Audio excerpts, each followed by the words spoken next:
नमस्कार मंडळी, माझ्या मसाला मंत्रा बाय विद्या या युट्यूब चॅनलमध्ये आपल्या सगळ्यांचं खूप मनापासून स्वागत. आपण आज कोलंबीचं कलसलेलं करणार आहोत. सध्या मार्केटमध्ये भरपूर प्रमाणात कोलंबी यायला लागलेली आहे. तर कलसलेलं काय, त्याला कोणी कांद्यातली कोलंबी म्हणतं, कोण लिप्त म्हणतं, कोण कलसलेलं म्हणतं. सीकेपी घरांमध्ये प्रत्येक घरामध्ये त्याचं वेगवेगळं नाव आहे. पण आज मी जे कलसलेलं तुम्हाला दाखवणार आहे ही माझ्या सासूबाईंची रेसिपी आहे आणि ती मी इतकी वर्ष करते. आमच्या घरात सगळ्यांना प्रचंड आवडते ती. नाहीतर माझ्या ज्या ज्या मित्रमैत्रिणी घरातले बाकीचे खाऊन गेले त्या सगळ्यांना ती खूप खूप आवडली. चला तर मग आपण काय काय त्याला साहित्य लागतं ते बघूया आणि कलसलेलं करायला सुरुवात करूयात. to survive now when I look in your सगळ्यात महत्वाचं कोलंबी, त्याच्यानंतर भरपूर कांदा. आता इथे मी ह्या अर्धा किलो कोलंबीला मी साधारणतः 3 मोठे कांदे घेतलेले आहेत. आता यातलं आपण साधारणतः 2 ते 2.5 चमचे मिरची, कोथिंबीर आणि भरपूर लसूण याचं केलेलं वाटण आहे, हिरवं वाटण त्याला म्हणतात, ते घालणार आहोत. आणि थोडं 2 ते 3 चमचे खोबऱ्याचं नुसतं खोबरं वाटलेलं आहे ते घालणार आहोत. कोथिंबीर, मीठ आणि हे मी कोकम आगळ घेतले. खरं म्हणजे ह्याला आम्ही सगळेजण कायम चिंचेचा कोळ वापरत असतो, पण चिंचेच्या कोळाने बऱ्याच वेळा ऍसिडिटी होते, म्हणून मी हल्ली हे आगळ वापरायला लागले. तर तुम्ही चिंचेचा कोळ घातला तरी चालेल. तर कोळ घालताना साधारणतः लिंबा एवढी चिंच भिजत घाला आणि त्याचा कोळ काढा. साधारणतः 2 ते 3 चमचे तो होतो तेवढा तुम्ही तो घाला. आणि नेहमीप्रमाणेच महत्वाचं अगदी तिखट मिरचीची पावडर, हळद, हिंग हे साहित्य लागणार आहे. सगळ्यात पहिलं आपण हळद लावूयात. एक अर्धा आणि थोडी वरती म्हणजे पाऊण चमचा हळद म्हटली तरी चालेल. 1 चमचा हे साधं मिरची पावडर आहे, ही अगदी लाल मिरची पावडर आहे. आणि हा थोडा गरम मसाला आहे. सगळं मिळून 3 चमचे झालं असं समजा. आणि हिंग. आता हे जे हिरवं वाटण आहे ते 1, 2 आणि हे 3 चमचे टाकलं. हे खोबऱ्याचं वाटण आहे ते 1 मोठा चमचा आणि 1 छोटा अर्धा म्हणजे 1.5 चमचा झालं किंवा 2 छोटे चमचे म्हटलं तरी चालेल. कोकम आगळ 1, 2, 3 आणि हे 4 चमचे कोकम आगळ. मीठ मात्र चवीप्रमाणे तुम्ही घाला, किती पाहिजे तसं. इव्हन मी इथे सांगेन की तिखट सुद्धा मी कमी तिखट खाते किंवा आमच्याकडे कमी तिखट खातो, पण तुम्ही जर का तिखट खात असेल, तुम्हाला झणझणीत हवं असेल, अजून 1 चमचा तिखट पावडर घातली तरी चालणार आहे त्याच्यामध्ये. आणि थोडी कोथिंबीर. आणि हे सगळं आता त्याला छान लावून घ्यायचं. हे लावतानाच आपल्या लक्षात येतं की रंग कसा आलाय तो. कधी कधी काय होतं, मापाने आपण हळद टाकतो, पण कोणाचा चमचा लहान असतो, कोणाचा चमचा मोठा असतो, तर मग जरा हळदीचा रंग बदलतो. म्हणून त्याच्यासाठी टाकताना बघायचं किती हे आहे.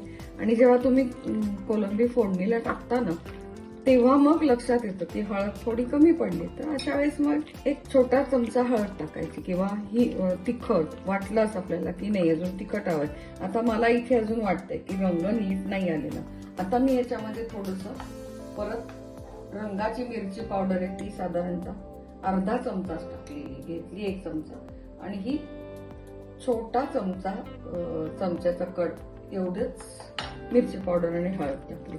आता त्याला प्रॉपर रंग आलेला आहे. आणि आता ही लावलेली आहे ना कोलंबी, ही साधारणतः कमीत कमी 1 अर्धा तास तरी ती मुरली पाहिजे, म्हणजे ती छान होते. जर आपल्याकडे वेळ नसेल, अगदीच घाई असेल, तुम्ही लगेच केलं तरी चालतं, पण जे मुरल्यानंतर ना त्याला तो मसाला लागतो ना, मग ते सुंदर लागतं. सर्वप्रथम आपण तेल टाकूयात. कुठल्याही ना माशाचं कालवण म्हणा किंवा तुम्ही मटण म्हणा, चिकन म्हणा, जे करताना त्याला जरा थोडं तेल जास्त लागतं. इथे ना डाएट नाही थोडंसं सांभाळता येत आपल्याला, हे तितकंच खरं. असं काही नाही की ते तेल जास्त टाकल्याने त्याला चव चांगली येते, पण ते दिसतं पण छान, खावंसं वाटतं आपल्याला. असं म्हणजे थोडं 1 अर्धा पळी तेल त्याला जास्त, तुम्हाला अर्धा पळी भरपूर गेलेले, तर एवढ्या कोलंबीला एवढं तेल लागणार आहे. त्याच्यामध्ये आपण थोडा हिंग घालणार आहोत फोडणी करता. हिंग झाल्यानंतर थोडं ते 2-3 अशा ना लसणाच्या पाकळ्या ठेचून टाकल्या. माझ्या सासूबाईनं त्या चिमट्यावर अशा दाबायच्या आणि त्या टाकायच्या. मी तरी आता थोडस ठेचून घेतल्यात आणि त्या टाकते आणि असं सालासहितच त्या टाकायच्या. त्यामुळे मी पण तसंच टाकते. आता ह्या थोड्या छान लाल होईपर्यंत करून घ्यायचं, म्हणजे तेलही चांगलं तापलेलं असतं आणि लसूण पण छान लाल होतो. लसूण लाल झालेला आहे.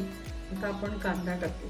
आता इथे तुम्हाला मी एक सांगते की तुम्हाला कढई काळी दिसत असेल, ही लोखंडी कढई आहे. लोखंडी कढईतच कलसलेलं हे नेहमी करायचं. पूर्वीचे लोक तर तेच वापरायचे, त्यामुळे मीही त्याच्यात करते. ह्याच्यात केल्यानंतरची ह्याची चव पण वेगळी लागते आणि रंगही खूप छान येतो.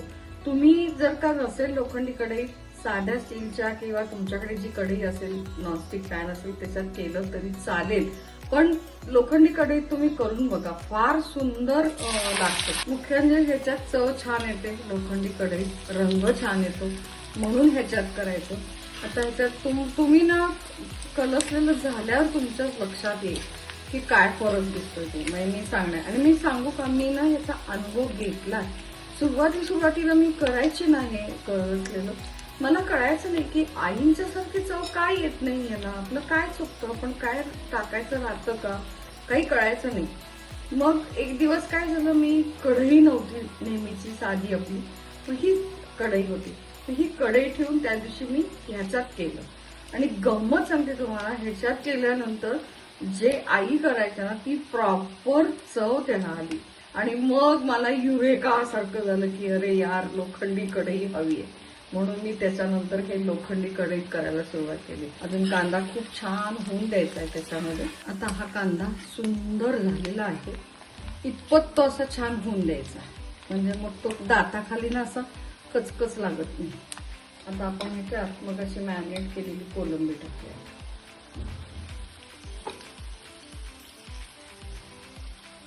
कोलंबी छान हलवून घेऊयात आणि मग झाकण ठेवून त्याला एक वाफ आणूयात. ऍक्च्युली हे चवताळणं आहे ना, हेच महत्वाचं आहे. छान तेलामध्ये ती जरा फ्राय झाली ना की चांगली लागते. हे जे भांडं आहे ना त्याच्यात थोडंसं पाणी घालूया, म्हणजे तो मसाला पण त्याच्यात सगळा जातो. थोडा मीडियम गॅस ठेवायचा, अगदी मोठा पण नाही आणि अगदी बारीक पण नाही, मीडियम ठेवायचा, म्हणजे ती शिजते लवकर. तर आपण शिजली आहे का बघूयात. वाव, काय रंग आलाय सुरेख. थोडं पाणी अजून आटलं पाहिजे, ते थोडं परत ठेवूया झाकण, म्हणजे ते उडणार नाही इकडे तिकडे. झालंय का बघूयात आपण का. हा हा अप्रतिम रंग आलेला आहे. ह्याला म्हणतात कलसलेलं. हे तुम्ही भाताबरोबर, पोळी, चपाती बरोबर, कशाबरोबरही खाऊ शकता. आटलेलं आहे पाणी. अजून थोडंसं कोरडं करता येतं हे, पण काय नंतर ठेवलं ना थोडा वेळ की मग ते जरा जास्त कोरडं होतं. आता ह्याच्यात आपण कोथिंबीर घालूयात भरपूर.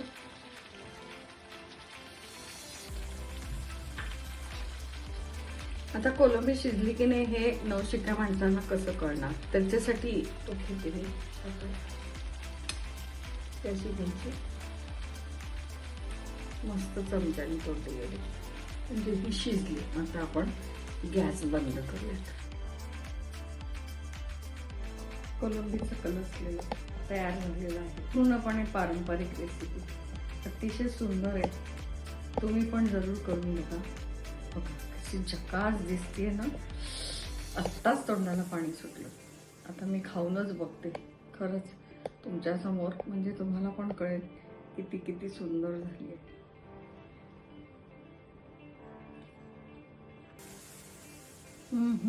अप्रतिम, अतिशय सुंदर झालेली आहे, मस्त झकास. तुम्ही पण नक्की करून बघा, तुम्हाला नक्की आवडेल. मला जरूर जरूर रिप्लाय द्या. आणि हो, अजूनपर्यंत जर का माझ्या चॅनलला सबस्क्राईब केलं नसेल तर सबस्क्राईब करा, लाईक करा, शेअर करा आणि मनापासून करा. छानच होईल तुमची सुद्धा कोलंबी. खूप खूप धन्यवाद.